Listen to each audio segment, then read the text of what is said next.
Unfortunately for most of our students, most of our classrooms are still teacher-centered, and they really haven't changed that much over the last 100 years.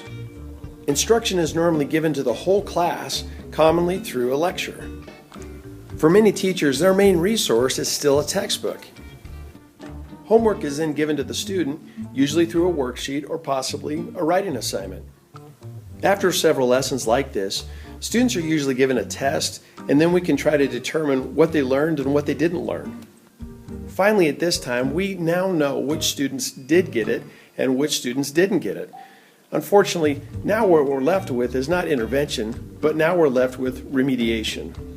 This is a very passive way for students to learn and a very ineffective way for teachers to be able to intervene. Fortunately, there is a better way to educate. Student-centered learning is best accomplished through blended learning. By definition, blended learning is student-centered learning. Blended learning is using technologies in ways we've never used before. It's providing direct instruction to students at their own pace, not the pace of the rest of the class.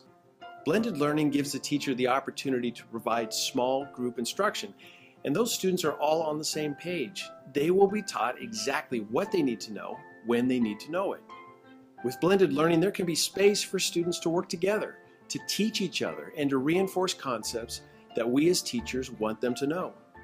With blended learning, students do have some control over how much time they will take to complete an assignment and what pace they will work at. And if students need more time to complete an assignment, they have every resource they need to help them complete it away from school. And learning is no longer confined to just when the teacher is available.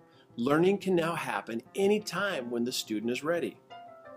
Blended learning provides students with immediate feedback. They know exactly where they are and exactly what they need to do on a day-to-day, hour-by-hour basis. And we can assist students. We can teach them how to plan and how to set academic goals. To be active learners, not passive learners, and to feel the sense of accomplishment that brings. Now that students are armed with these well-designed tools, now they can take ownership of their own learning and ultimately learn how to learn and become lifelong learners. From a teacher's point of view, now they can understand immediately what student is struggling, where they're struggling, and ultimately why they're struggling. Then they can begin the process of helping that student get back on track.